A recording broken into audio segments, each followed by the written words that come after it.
Hello, and welcome to Book of the Mouse Club, episode 62, Wednesday, June 30th, 2021. Morning, monsieur. Where are you off to? The bookshop. I just finished the most wonderful story about a beanstalk and an ogre and... That's nice. Marie! The baguettes! Hurry up! I'm sorry, but how can one possibly pay attention to a book with no pictures in it? My dear child, there are a great many good books in this world without pictures. I almost bounced clear out of the book. Some bouncing, huh? Come home or make myself known. J. Thaddeus Turtle, Esquire. Have you never met him? You will find his story in this delightful little book, The Wind and the Willows. I've come to return the book I borrowed. Finished already? Oh, I couldn't put it down. Have you got anything new?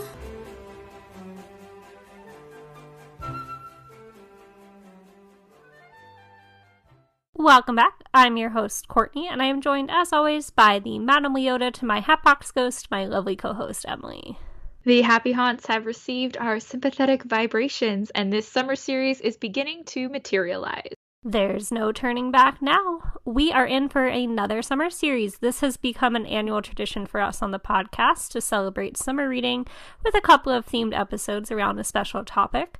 Our first was in 2019, where we had 4 episodes dedicated to all 7 of the original Kingdom Keepers book series. And last summer, we did a summer cinema series focused on live-action literary classics, reading Treasure Island, 20,000 Leagues Under the Sea, and Pollyanna. And today we're kicking off a 2-episode Sinister Summer Series with Tales from the Haunted Mansion.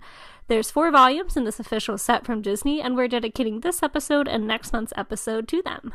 Courtney, you love spooky season, and I was really excited when you found this box set. You had texted me that a friend of yours found it in Costco, and you immediately reached out to me because I have a Costco much closer to me, and a Costco membership, more importantly. Yes, I have a Costco membership that I share with 4 other people because we all live in the same house. It's the way to do it, guys. But I found them, and we've been saving this since I think around Christmas. Earlier than that, because you brought me the box set when you came to visit Disney. My gosh, that's right. In November. So I think you got them. Gosh, I feel like I saw the tweet maybe last summer. And I was like, hey, there's this box set. You have a Costco membership. Can you, check if they have these? It was that long ago. I thought it was more over Christmas. I keep forgetting that my trip was in October. I think more that it was February because my 2 trips prior were Februaries. But yeah, so we've been sitting on this for a little bit. You hand delivered it to me. I was like, don't I must have known that you were coming to visit, and I was like, don't buy or don't spend money on the post, just bring it to me.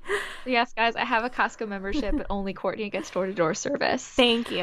But we love spooky season, particularly you do, Courtney. I hope our listeners know by now, listening to this podcast, that you love Halloween. So what is it about Halloween and ghost stories and the fall that you love so much? Yeah, I feel like this is going to be the perfect version of what I love about Halloween. I'm starting to get a little more into the darker horror. I might make my first trip to Universal's Halloween Horror Nights this year, but I like the spookier. So I think spooky is the word. I distinguish that from scary. I like that element of the fear building a bit. You're starting to get a little scared, but not complete jump scares or terror or anything that's truly going to give me nightmares. I've just always loved Halloween. It's always my favorite holiday. I think I got into, the element of dressing up. I had a very imaginative childhood, but my dad would take me to, I don't know if this is more of a regional thing because we certainly have haunts here in Orlando, but in Maryland it was haunted hay rides, and so you'd get on a tractor pulled hay bed cart and go through spooky scenes. There were some jump scares and things like that, but I just always got really into the season. I have to credit that to my dad, and actually the Haunted Mansion is an attraction that we both love and share. Everyone knows that well, not everyone, but longtime listeners of this podcast probably know that Space Mountain is my favorite Disney attraction because that's where I did my Disney college program. But I have to say, growing up, Haunted Mansion was a very big one for me. I think it was one of those where there's no height requirement, so I was able to go on it from an early age and just got really swept up in the lore of it. See, and for me, I'm kind of the opposite. I like your differentiation between spooky and like scary and horror. I feel like I'm also on the spooky side. I like the stories, but for Haunted Mansion and Tower of Terror, like my mother had to bribe me to get me on those rides as a kid. And now I love them. But probably before the age of 10, I remember crying in the queue of Tower of Terror because I was so afraid. And maybe rightfully so. That's when they didn't have individual seatbelts yet. They had the lap bar, so I hovered the entire ride because the people next to me were much bigger than I was at 7 years old. But I kind of came to the spooky side a little bit later. My favorite parts of fall, I think fall's my favorite season, but I like fall for more of the weather and the clothing options more so than the spooky. But it's so much fun. And I do like Halloween best the way that it's done at Disney. I never had more fun of a Halloween than when I worked in my college program and got to attend Mickey's Not So Scary Halloween Party as myself and as some friends. I like that a lot. And I think these books that we're reading today and into our next episode really have that spirit of just spooky enough that it's fun to tell some ghost stories, but it's really not so scary. Yeah, we could have held on to this for Halloween, but I do love my alliteration. So we did Summer Cinema Series last summer, and we just, we were planning ahead. Sinister Summer Series. I'm like, it's happening. Yeah, to be fair, Disney does kick off the Halloween season in August. Yep. So it's fine. We're just preparing. Yeah, it's a pregame for August. That's coming to Magic Kingdom. So that's why we chose this. And you're right. Thinking back of how long we've been holding on to this box set, it was just itching to be read. So to kick off our discussion, I thought we should start taking a look at the story of the Haunted Mansion. Now, I don't mean the history of the attraction. We know that Disney is all about the storytelling. So I wanted to talk about the story that we are immersing ourselves in the attraction itself. And Haunted Mansion's an interesting one because as we've learned from Raleigh Crump and Jeff Heimbach's It's Kind of a Cute Story, and Pete Docter and Christopher Merritt's Mark Davis in his own words, the Haunted Mansion was a very difficult project. It was conceived while Walt was alive, but he passed away before the attraction was even half ready. He only had approved some miniatures and a couple allusions, not necessarily an entire attraction from start to finish. So from the Museum of the Weird to the Happy Haunt we have today, the story of the Haunted Mansion is really puzzling. To get a better understanding, I did some digging. I first turned to official Disney sites to see what they had to say. Walt Disney World and Disneyland.go.com attraction pages give more of a brief summary of the ride, but not any background to the lore as the backstory of the Haunted Mansion. D23 had lots of articles about the Haunted Mansion, but again, they had fun facts, they had photographs, but nothing about the attraction story. And then I also went to Disney Parks blog, even the Disney Wiki fandom. But again, those pages were more of a summary of the attraction, the different effects, the illusions, kind of a room by room move through, not a story of the Haunted Mansion. We kind of get one in the 2003 film, The Haunted Mansion, starring Eddie Murphy, which kind of gives us a story. And I think that's the one most people latch onto, where the mansion is haunted by many ghosts, but the main protagonist ghost is Mr. Gracie, the master of the mansion, and his desire to be reunited with his wife, which in the film is Elizabeth Henshaw.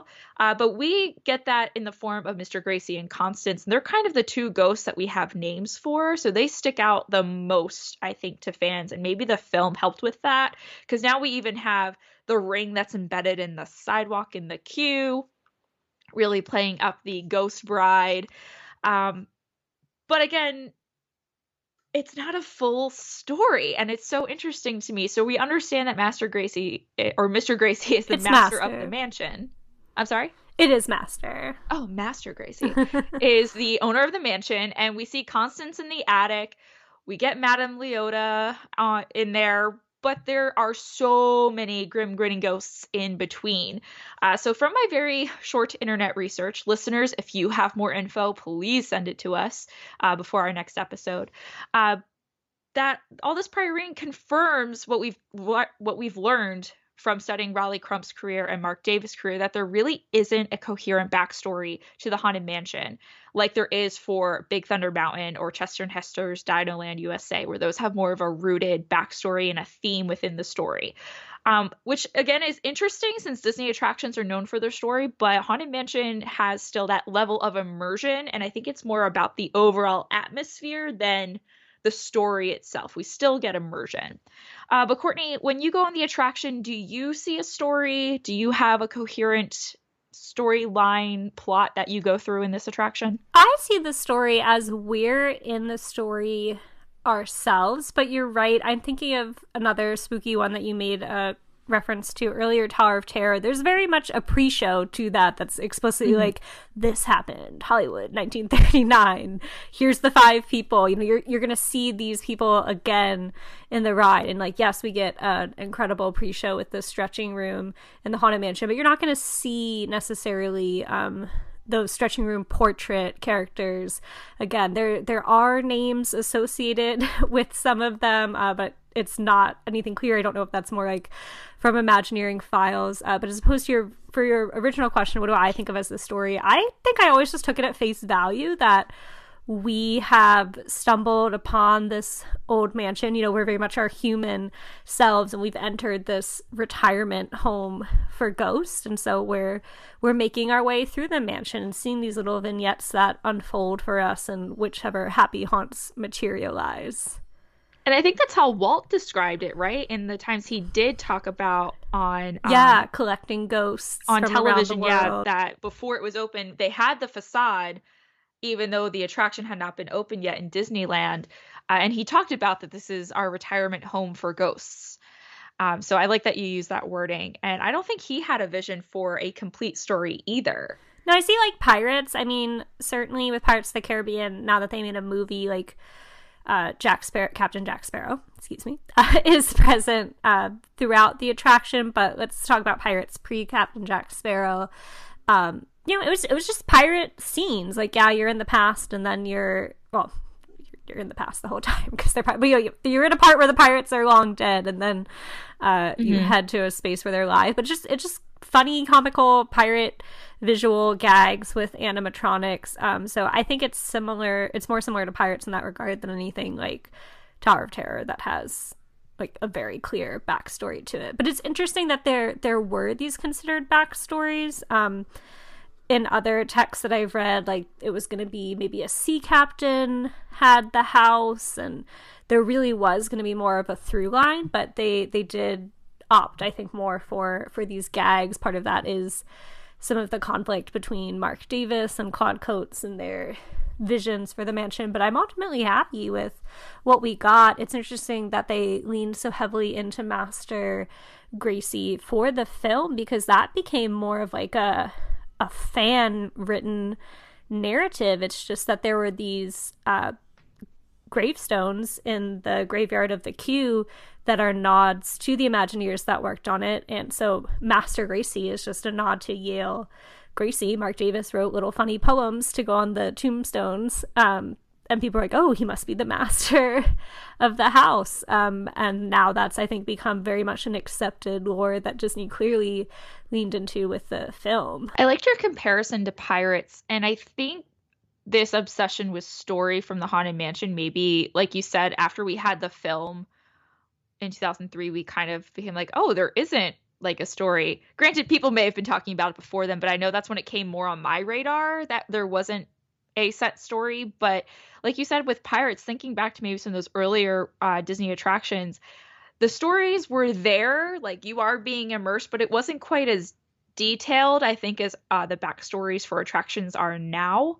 Like even thinking about the Matterhorn, it's you're going through the mountain and there's a Yeti. Woohoo! The story's not overly complex, but then we get the Expedition Everest, and there's a lot more there of, you don't just encounter a Yeti, but you are part of this expedition team and they found these certain clues and we're going through this particular town.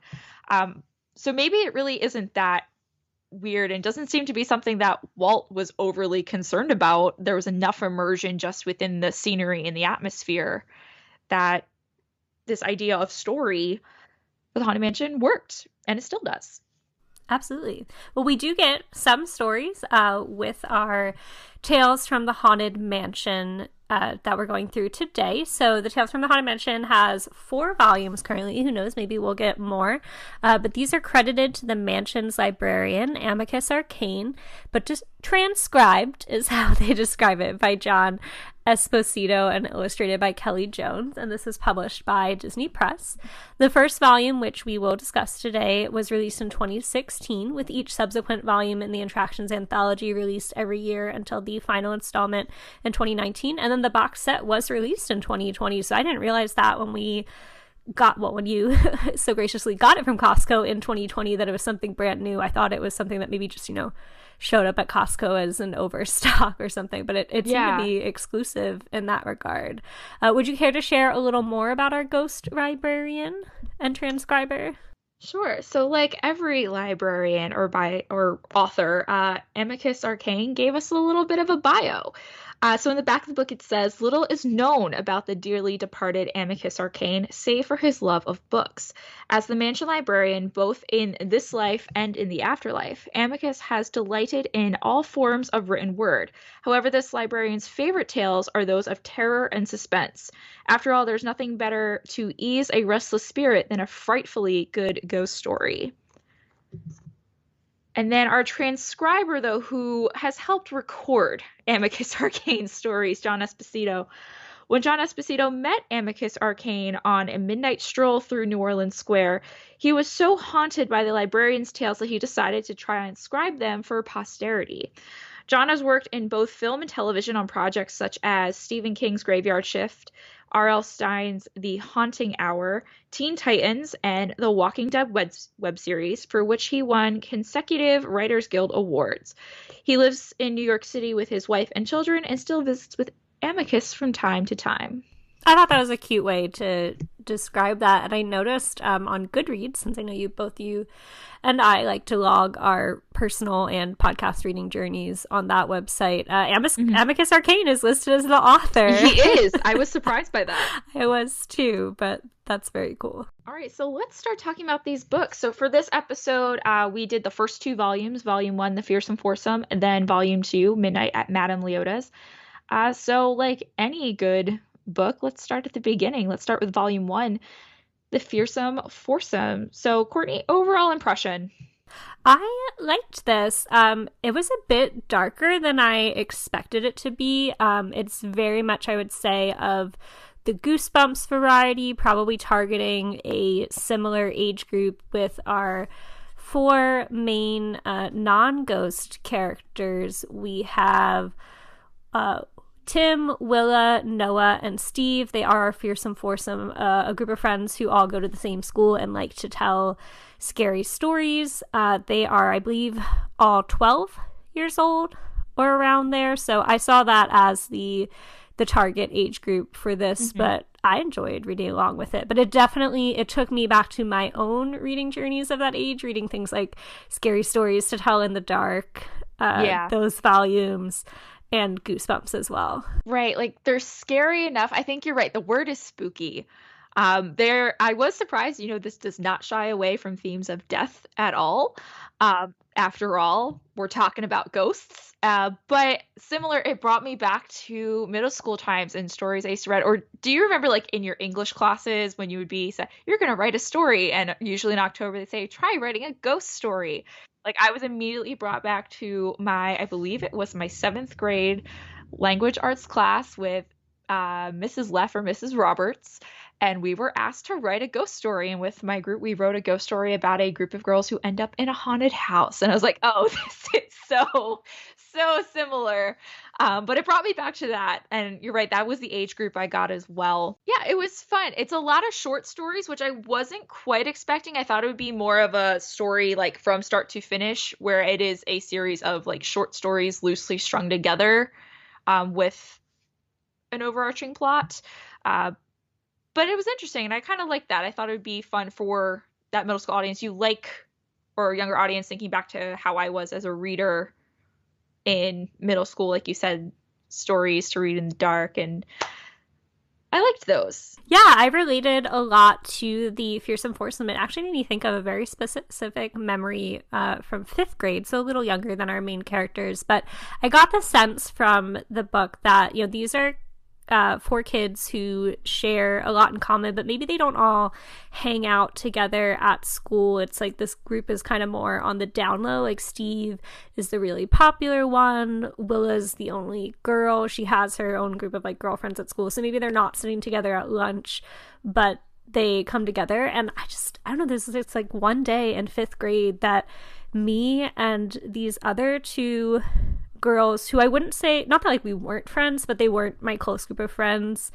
Like if I had to invite the whole class to a birthday party, they'd come, but we didn't really hang out regularly. But somehow, they're not your Friday night sleepover group. Yes, that is it. Thank you. That is the perfect way to describe it. They were nice girls. We somehow got on the topic of like spooky things that had happened to us, like we had seen or we had heard. And so for one day, we didn't meet regularly, like this Fearsome Foursome. We like hung out on the playground and like swapped scary stories. So this took me right back to that memory. I do like that these characters, they're not written super specifically, but I think that little bit of lack of detail, like we talk about Willow, we talk about Steve, but their descriptions are pretty generic. Their background is just something that I think everyone has. You and I have just said, I was brought back to this particular memory or moment of that age. I think there's a lot of entry points for people to relate to these characters. Yeah. And our main character is our ghost host, Amicus Arcane. So not only is he credited as the author of this series, but he is kind of the ghost host through the series itself, leading us through each tale and interacting with the Fearsome Foursome. What did you think of him as a narrator?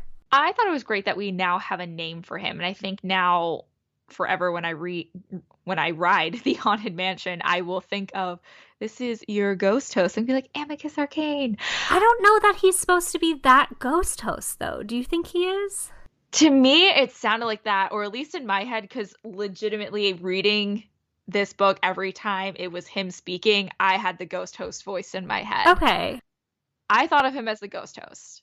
I think because he's like so attached to the library itself, I just like placed him as an unseen spirit there. But I would say it's up to interpretation. But I liked him, and it's really thanks to him because both volumes we're going to talk about are a series of short stories that kind of all come together at the end of how they're connected.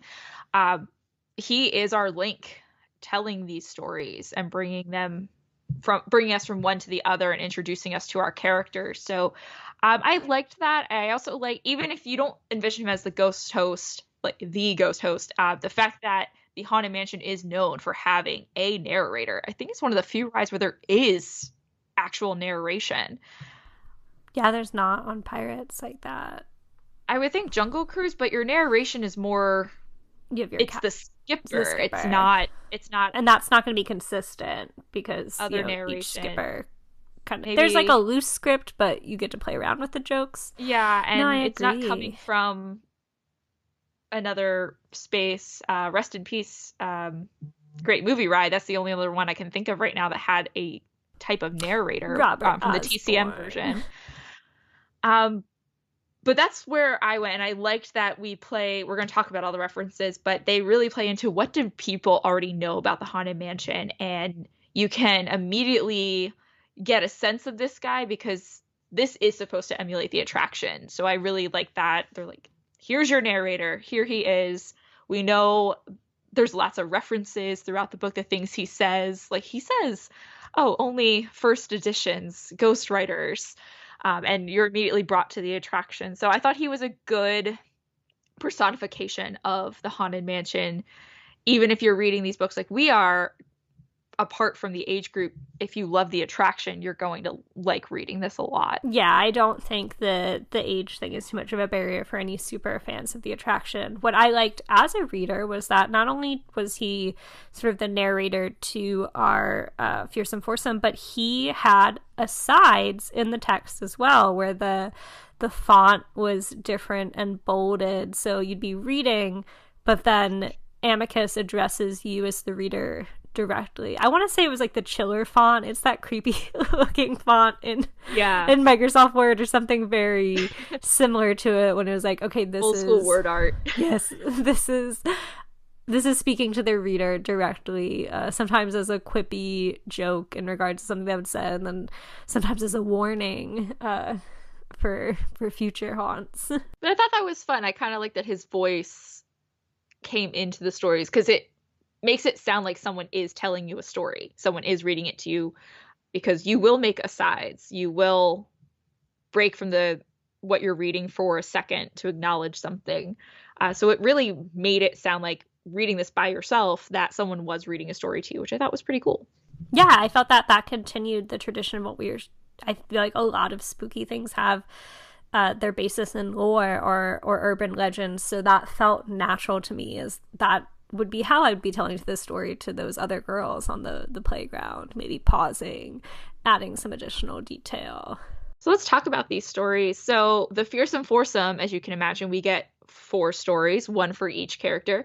But which did you like best?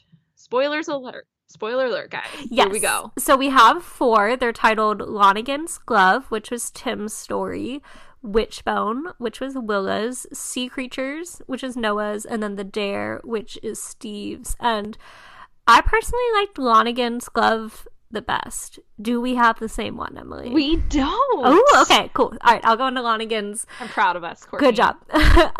So here's a description from the Haunted Mansion fandom, which I think has done a nice job briefly summarizing each of these stories. And it says, in Lonigan's Glove, Tim's love of baseball and lack of ability to play the game do not correlate, but the discovery of an antique baseball mitt at a flea market begins to turn things around for him. The glove, a relic of the late Red Devils player Lefty Lonigan, seems to infuse Tim with the skills he needs to finally get off the bench and onto the baseball diamond. Unfortunately for Tim, supernatural forces are at work, and it seems that Lefty wants his glove back. That's this felt like a scary stories to tell in the dark, or no, what am I thinking of? Are You Afraid of the Dark? The television show on Nickelodeon when we were younger. This felt like it could be an episode of that. Like, I feel like it had a very clear arc. So what happens is, as described, he buys this glove, and when he puts it on, he starts to transform or be taken over by Lucky's spirit. And I was like, I could just see this playing out as a Are You Afraid of the Dark episode. So I think I took to it because it was the first one, and like you said, I wasn't quite sure what kind of stories we were going to get in this volume, and that's where I got a feel for the pace, what was going to happen, and these really don't have happy endings. So no, I was surprised. They all become ghosts. They do. So my favorite was Steve's story, The Dare, the last one that we got.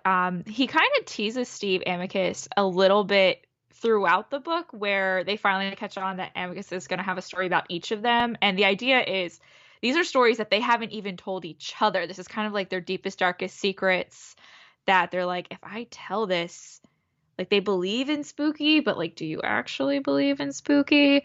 And then Amicus kind of lets these secrets out, and Steve gets teased the whole time. They're like, oh, just wait till we get to your story. So I was anticipating a little bit of like, oh, what happened to Steve that he has like the worst story? So his is The Dare. Here's a little synopsis. So Steve is willing to take on any challenge and face any dare to maintain his popularity and image. But new kid Roland Price is even more fearless and threatening Steve's position as king of dares. When Steve learns that Raleigh's one weakness is claustrophobia, he gives Raleigh the ultimate dare, to spend an hour sealed in a coffin. To his surprise, Raleigh accepts, and when something goes horribly wrong during the dare, Steve will have to act fast to prevent something gruesome from happening. So to me, what I liked about this story was there were a lot more twists, I think, in this story than in the others. Where the others had, things, there was a climax to their tale and then ultimately their ending. I felt like Steve's was not quite as predictable, or there were some more twists in there, like where he thinks Raleigh's in this one coffin, but his cousin who's helping him pull off this prank is like, oh, wasn't he in funeral room 3? He's like, no, he was in funeral room 2. And haywireness, and turns out they might have actually buried him alive by accident. So I thought those were cool twists. And then even the twist at the end of that where they dig him out and then he's not there. It's like, and then Steve takes the dare, and that's ultimately how we figure out that they all become ghosts. Or they realize that they're hearing their stories as ghosts. They have visited the Haunted Mansion in their ghost form. They don't realize that. So I liked Steve's story, how it finally brought all of them together. Because I like the individual stories, but I will admit that somewhere around Sea Creatures, I was like, where is this going? Like, what's the overall thing? So I liked Steve's with the plot twists, but then also that it kind of leads us to understand that the whole reason they came to the Haunted Mansion was because they had all died. And so we're hearing their stories of how they got there. I am claustrophobic, so this one I definitely felt the fear of that, just like thinking about being buried alive 6 feet underground. So I will say that was probably the one that was like actually a bit scary to me, whereas I leaned more into the supernatural elements of Lonergan's glove. I did like that overall these stories play on very common themes of spooky or horror stories. Like you said, the claustrophobia, being buried alive, Sea Creatures about, growing a sea monkey's gone wrong kind of a thing, where then a sea creature's living in your pool, the witch bone, like you make a wish and it goes horribly wrong. It's not what you actually intended. So I felt like all of these played on very familiar themes that, again, like how you identified. But it was a different use of that theme. And again, I like the link to the Haunted Mansion. Yeah, I agree. I wasn't sure what to expect going into it, so I was glad to see, we're relying on some classic spooky storytelling tropes, but it's not just rehashing like, oh, we picked up a hitchhiker and then when we got to the house, the hitchhiker was no longer in the back seat, like the things that you've heard over and over again. So I think fresh is the right word to describe these tales. So speaking of references, like I was saying before, you get lots. If you are a theme park fan, and if you are a Haunted Mansion fan specifically, you will spot these immediately. They are not hiding these references at all. But I want to ask, did you have any favorites? For me, I just loved coming across them. I would smile when that would occur. It was even just embedded into the dialogue and the text itself. I think early on when when we're kind of introduced to the characters at school, Tim invites Willa into their scary story club and he says there's always room for one more, which is it's a famous line from the Haunted Mansion, but they were able to make it work within the dialogue. We have references to famous Imagineers. You mentioned one, Rolly as a character his name's Rolly Price in this, and then in another story there's a Lewis Crump, so together they make a Rolly Crump. Oh yeah, and then I think in volume 2 we get a Claudine coat. Yes. Instead of Claude coats. In Steve's story, there's the Davis family funeral home, so I saw that as a nod to Mark Davis. What about you? I liked overall the references to the different parts of the mansion, like as they go through the different vignettes that you would go through in the attraction. They mentioned the wallpaper, they mentioned the moving doors with the door knockers, and seeing the gargoyle sconces. I forget if this is volume 1 or volume 2. They're kind of running together, but the stretching portraits they reference as well. And I think where I got the ghost host is thinking about, like you said, how they've worked different parts of the narration into the book. I think Amicus Arcane has a lot of the narration that the ghost host does say. It worked into some of his lines as well. There were others that had it too, though, because Willa, as they're entering the house, like they realize, I think it is in the first one, that they're in the stretching room, and it's Willa who says, well, there's always my way, not referencing what actually occurs in that pre-show, but like, you know, she finds a door. So I guess I wasn't quite sure because it felt like they were giving those words to more than one character. You're right, they did. That was a good example. But that's what I like you said, just coming across them was fun. I'm waiting for the caretaker and the dog. Yeah.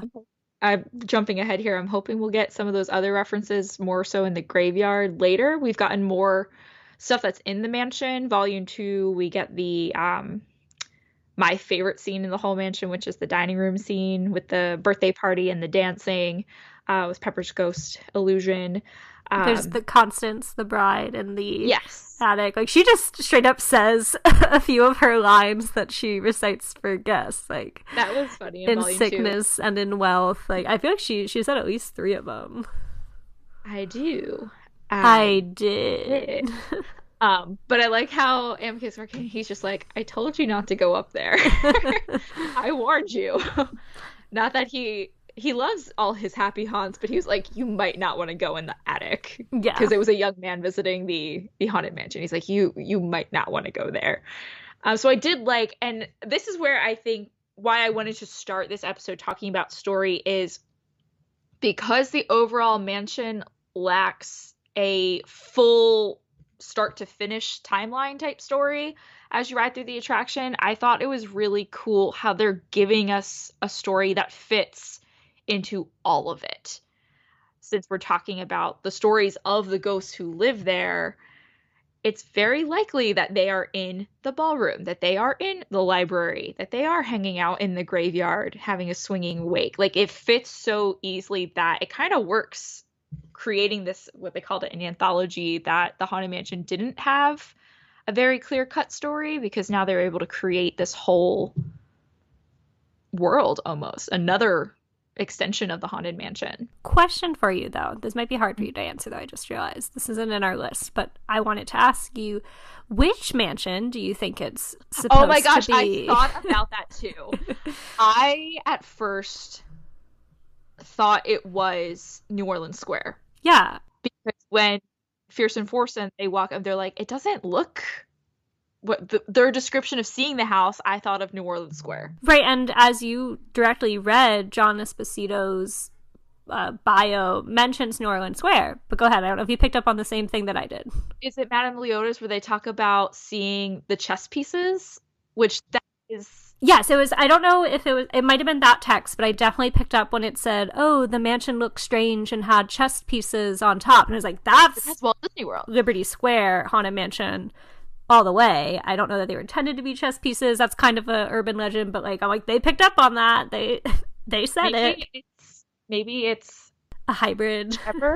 I know in our coming volumes we have Memento Mori. Is that the third or the final? That's the final. But does Disneyland have a Memento Mori? Well, that's the name of the gift shop at Walt Disney World. You're correct. Right. But I think that's also just like a famous Latin phrase. Okay. I just didn't know if leaning into theme parks that would lead me to Walt Disney World. But yeah, I was... Again, I don't remember. I think it was volume 2 where they mentioned the chess pieces. Yeah, that's where it clicked for me too. I was like, oh, this is New Orleans Square, which makes sense. This is the original. And then I read the chess piece. I was like, oh, I don't know where we are.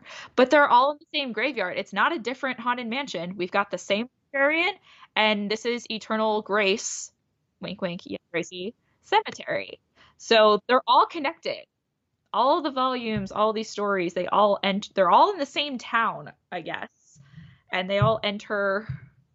I felt like there was also, I didn't sticky it, but like there was in the first one, like some kind of reference that made me think of New Orleans. Like maybe someone said something about a bayou, but then there was something about, so like one famous author, and it was like Provincetown's Own. I was like, well, that's more New England, and that's definitely Liberty Square. So I don't know. I guess it's open to interpretation. They maybe like peppered references for readers from both coasts throughout, but you absolutely picked up on the exact same clue that I did of the chess pieces. I was like, that's Liberty Square.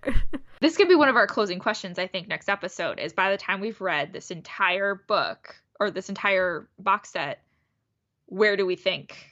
Which haunted mansion do you think is most? Sounds good. We'll make that a question. My eyes peeled as we read through. But shall we move into Volume 2, Midnight at Madame Leota's? What was your overall impression of this one? I liked Midnight at Madame Leota's a little better than Fierce and Forsyth. Me too. I did as well. Excellent. So same, we're on the same page. But what I liked about this one more is we still get the short stories, but I think having one character, so we have William, who comes to the haunted mansion. He's looking to connect with his sister. I just felt the overall plot line connected better. I kind of saw a little bit closer where we were going, but I was disappointed that for a book called Midnight at Madame Leota's, we got very little Madame Leota. Yes. It was just there's a formula to these books I picked up on by book 2, because again we get 4 short stories, which we'll go into, and I wasn't expecting that with this. Like the first one, it made sense, like okay, there's 4 characters, they're each going to get their own spooky story. But when this one opened with William looking to connect with a medium to speak to his lost past sister, and knowing the title is Midnight Madame Leota, I was like, cool, all right, we're gonna go talk to Madame Leota. And then Amicus Arcane greets him in the library, and I was like, oh, okay. And then we're on, like, there's 12 chapters in each book, which was interesting. I feel like there should have been 13, just thinking about the Haunted Mansion. But there were 12 in both, and I was like, all right, it's chapter 11, or maybe chapter 10. Where is Madame Leota? Right.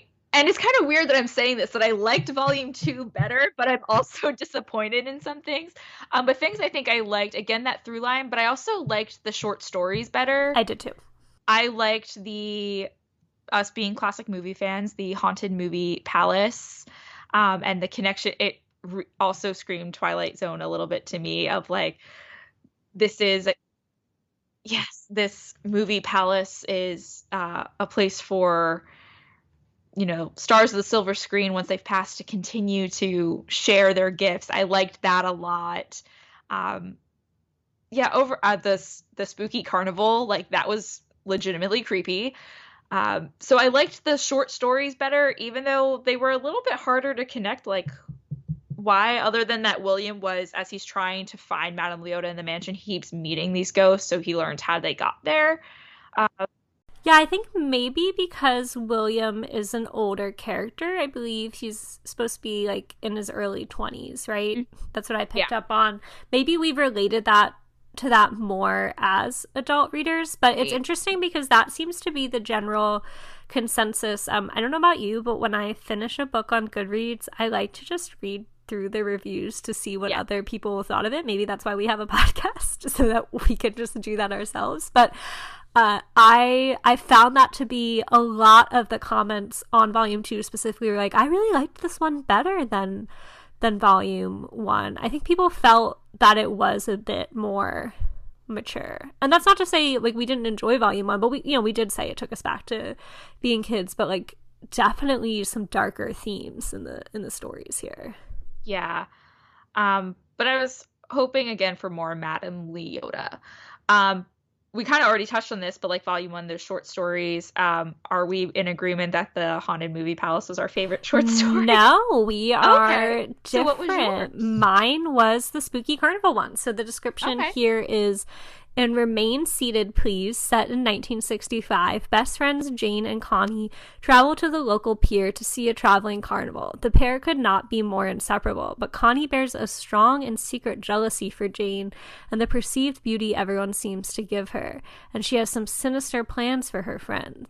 Plans that involve a rickety old haunted house ride and an urban legend about a girl who disappeared there the last time the carnival was in town. Bum, bum, bum.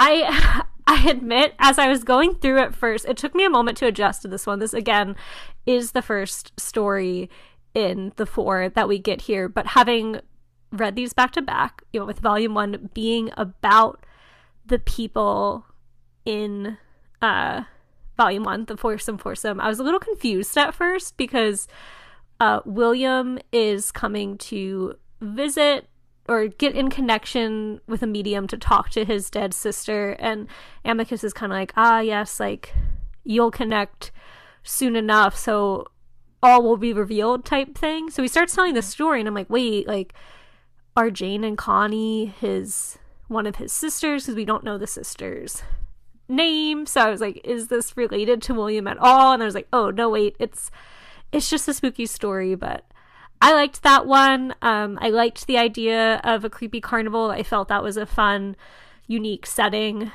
for the story. And I liked that this one, it takes place in 1965, but then at the end, Jane, the beautiful one, she comes back as a grandma to the carnival, and that's where you get the little gotcha moment at the end. So I just liked the setting of that one. Yeah, I agree. These stories were all intricate. So I talked about, I like the one of the movie Palace that was Uncle Rory's late show. So this synopsis is: Mark and his Uncle Rory are both avid lovers of classic cinema, so much so that the latter invested everything he had into restoring and operating an old movie palace, the Bijou Theater. When the bank repossesses the struggling theater, it's too much for Uncle Rory to bear, and he passes away shortly thereafter. But Mark is bequeathed a storage key by his uncle for unit 1939, and upon opening it, discovers the ghosts of old Hollywood are not merely limited to the silver screen. And like any good movie, the audience demands a proper ending. Bum, bum, bum. And I just like that one, I think, mostly because of how much I like classic movies, and it reminded me a little bit of The Great Movie Ride, and I would love to see a movie in not a modern movie theater. Yeah, this was my second favorite. I don't think I've ever been to like an old school movie palace where they only have the one screen, but it looks like a Broadway theater. Well, Emily, you live in Montgomery County. You should absolutely visit the AFI Silver Theater. It is very close to you in Maryland. Oh, I'm going through the AFI top 100. I think they show it's only one screen, or maybe there's like the grand screen and then the other screens. But I went when we were in college and saw, whatever was playing for prep for the Oscars at that time. But I also saw Streetcar Named Desire, and they'll show old movies. I'll send you a link later. Maybe we'll put it in the show notes. You haven't steered me wrong yet. You sent me to Benji's Drive-In, and I love it. I got you. So I've been to drive-in movie theaters. Yay! I've been to 2 different drive-in movie theaters, but not a movie palace. But yes, we're both cinephiles, so I absolutely get why you liked this one.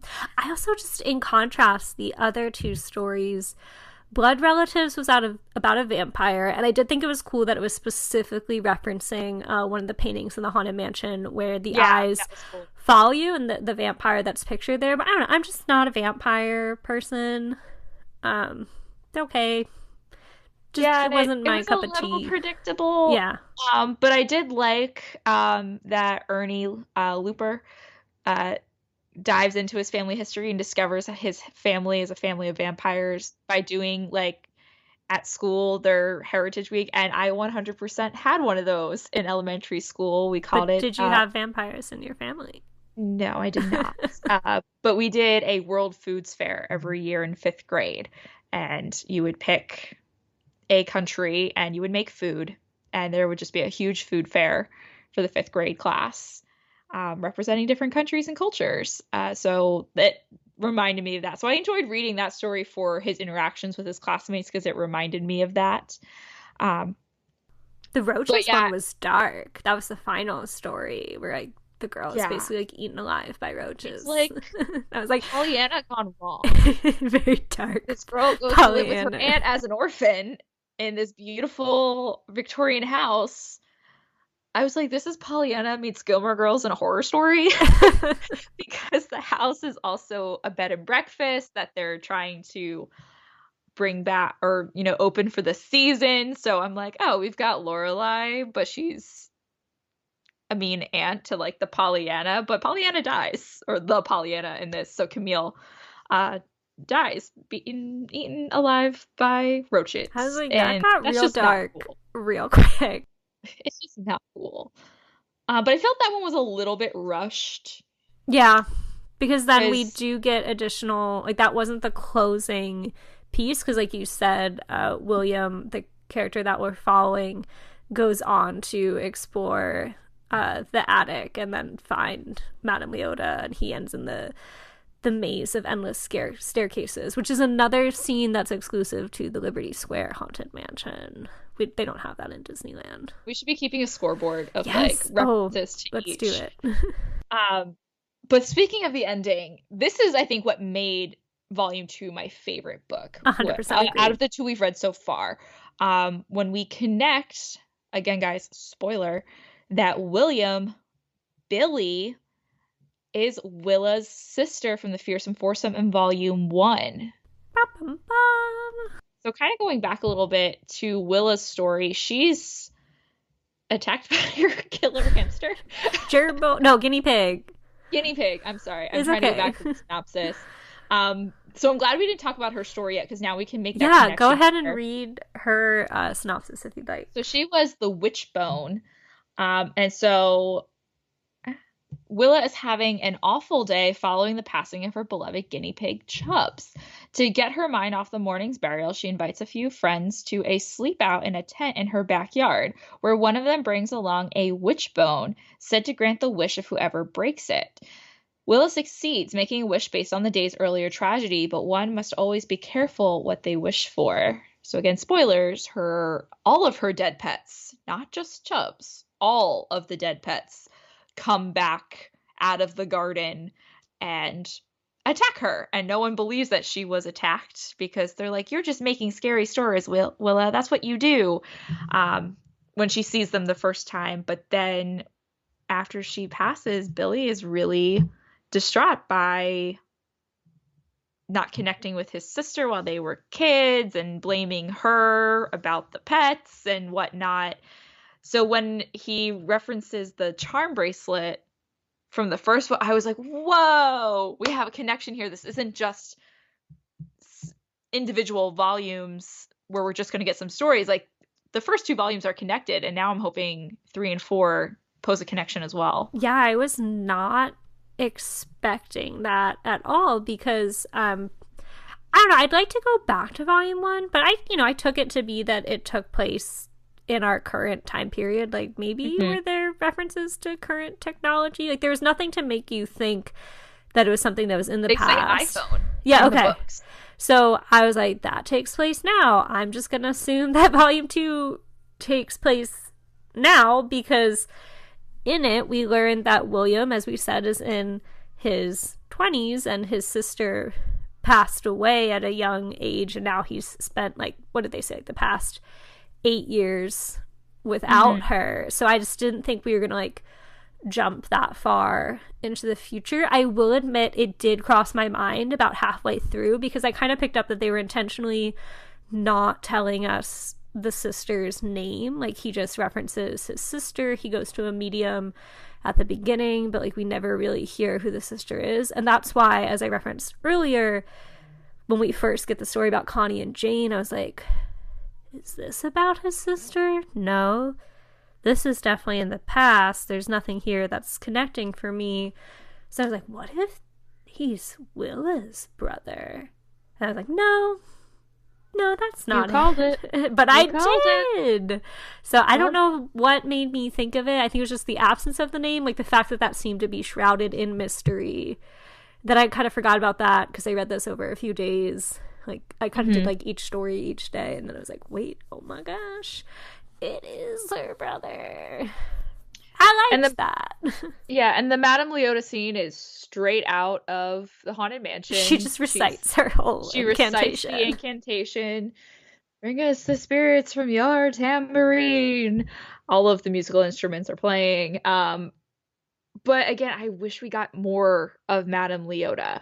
And I'm hoping maybe we'll see her again in volumes 3 and 4. But I liked that twist. So as much as I was like, oh, I want more Madame Leota, I did overall like this volume best. Yeah, I agree that it was the fact that it was connected, and this was a plot that I mostly did not see coming, except in a passing thought, and that ended up being true. I was like, oh, yeah, looking back, I do like this one better. Like, you need volume 1 to fully appreciate volume 2. I think you could read volume 2 on its own, but having read volume 1 is absolutely going to enhance your that feelings twist at the towards end. volume too. Yeah, you wouldn't understand that twist with the pets and Chubbs and the reference to the charm bracelet if you didn't read Fearsome Foursome.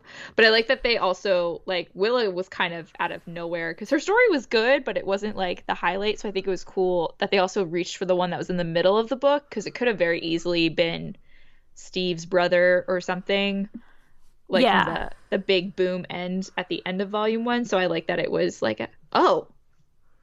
something that maybe didn't come to mind right away, which is cool. Well, having gone through half of the series now, I'd love to know, how did these 2 volumes enhance the Haunted Mansion attraction for you? Mostly what I said earlier, that I like that now. I think when I go through the Haunted Mansion after reading even just these first 2 volumes, I can see where these ghosts are, because they talk about how Willa and Tim at the end of Fearsome Foursome, they're part of the dancers in the ballroom scene, and it's Willa's birthday party at the end of Haunted Mansion 2, of the second volume, which that's my favorite scene. So I think now I'll always think of that's who those ghosts are, because a lot of those scenes are the unnamed ghosts. So I think it's kind of cool to have a little bit more of a character and identity to who are some of these 99 happy haunts that are in the house. So while I like the references, I do like that we're getting some actual characters that are living in the Haunted Mansion. Yeah, I like that we talked about, this attraction has such a weird lore to it. I don't know that I'm fully going to be like, oh, this is necessarily canon to the attraction, but I'm going to think about reading this book as I revisit it, much like having read the Kingdom Keepers series. When I'm on an attraction, I sometimes think about, like, oh yeah, that was a fun scene in the book where they're not that this one's fun when they're in It's a Small World, but I don't know, when I ride past the dinosaur on Big Thunder Mountain, I often think of the scene of that coming to life and chasing 2 of our Kingdom Keepers characters. So I can see myself being like, oh yeah, that was cool that they referenced this in there. I have not been back to the attraction since finishing this. I know you haven't, being in Maryland, but having been in Orlando, I am looking forward to my next visit to the Magic Kingdom. And it fits what Walt and what you described as, this is just a retirement home for ghosts. So even if we're not thinking about these stories specifically, maybe thinking more, how did these different ghosts, like the opera singer in the graveyard at the end, like, how did she get here? Why did she want to come to the Haunted Mansion? Like, these ghosts have identities and they have stories too. So I like that part of how this is enhancing the Haunted Mansion for me. It fits the story that we do have, is that this is just a house full of ghosts, and elaborating on that. So we started talking throughout as we go into our next episode, volumes 3 and 4. What are some things you're hoping for? I am hoping to get a little more from the hitchhiking ghosts. I forgot to mention this in the reference. I believe it was in volume 1 in one of the stories.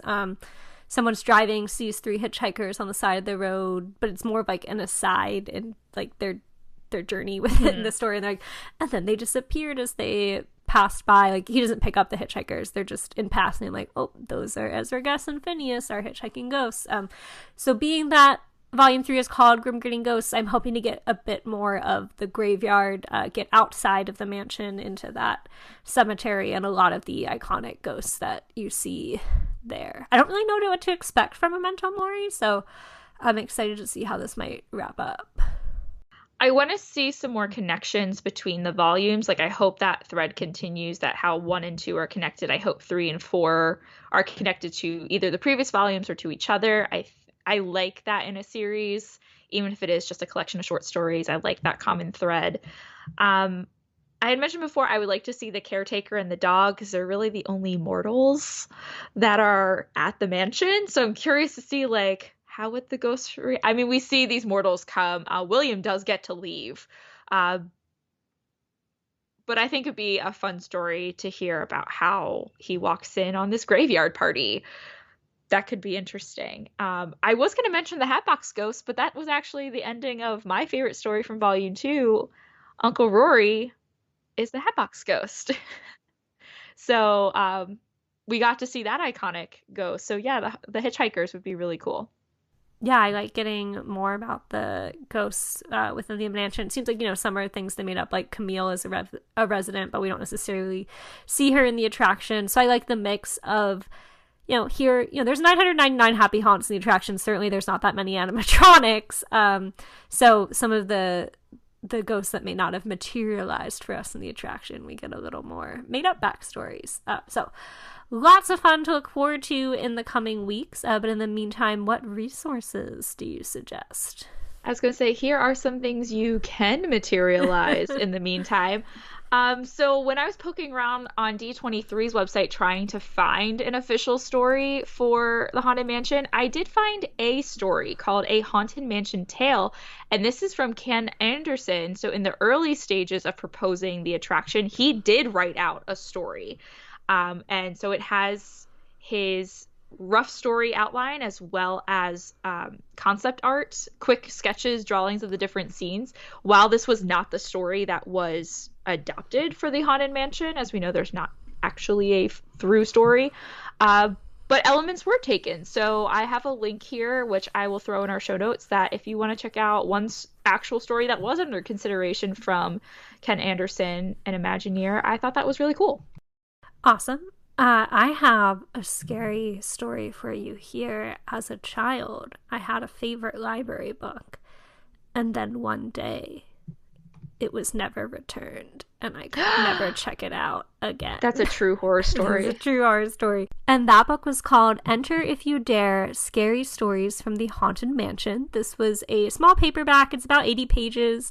It was published October 31st, 1995, and so I was probably reading it in like 1999, 2000 or so. But like, I remember going to my local library, finding this book, because again, I was a kid that was into spooky stuff, and I loved my scary stories to tell in the dark, and this was very much like the Haunted Mansion version of Scary Stories to Tell in the Dark. So it was interesting that we have this box set.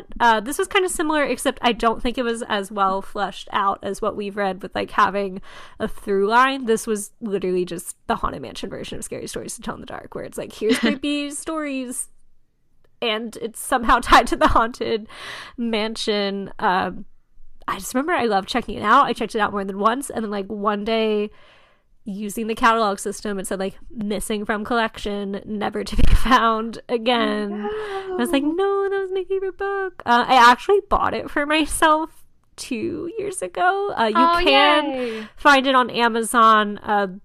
They're used copies, most likely. It's not directly going to ship from Amazon, but I'm looking right now, and there's like paperback copies for $6. So if you're a Haunted Mansion fan, it's something fun to have in your collection. It's a good one to read around Halloween. You can absolutely read it in one sitting. So just a fun throwback for y'all. And we'll have more additional resources in our next episode. Yeah. So there is still more Sinister Spooky fun in store. Join us next month for volumes 3 and 4. These are formally titled, as we said, Grim Grinning Ghosts and Memento Mori. So we'll have these tales ready to share for you in just a few weeks. In the meantime, you can follow us on Twitter and Instagram at Book of the Mouse to see when that episode drops, or email us with comments or ideas or your own scary stories to bookofthemouseclub@gmail.com. Please be sure to leave us a review on iTunes so others can find our podcast and read and listen along with us. You can keep up with me, Courtney, for all spooky season happenings as they start to in just 2 months here in Orlando. I think I saw Spirit Halloween is opening at the end of July, so I'll absolutely be there. The real kickoff to the season. It is. It absolutely is. You can keep up with me, Courtney, on Instagram at GreatGutsby or on Twitter at Courtney_Guth. And you can keep up with me, Emily, at the same handle on Instagram and Twitter at Emily_McD. And Courtney, it's your turn for the closing quote. Sure. I've selected a closing quote from our librarian, Amicus Arcane, and this is his closing to Volume 2, where he says, quote, "But I admire your spirit. Your willingness to embrace magic in all its forms is what living and unliving is all about. So keep on believing in the unbelievable. It might just save your life. For now." End quote. Spooky, spooky. Can't wait to get to Volumes 3 and 4. Hope you'll join us, listeners. We'll see you then. Hurry back. Hurry back.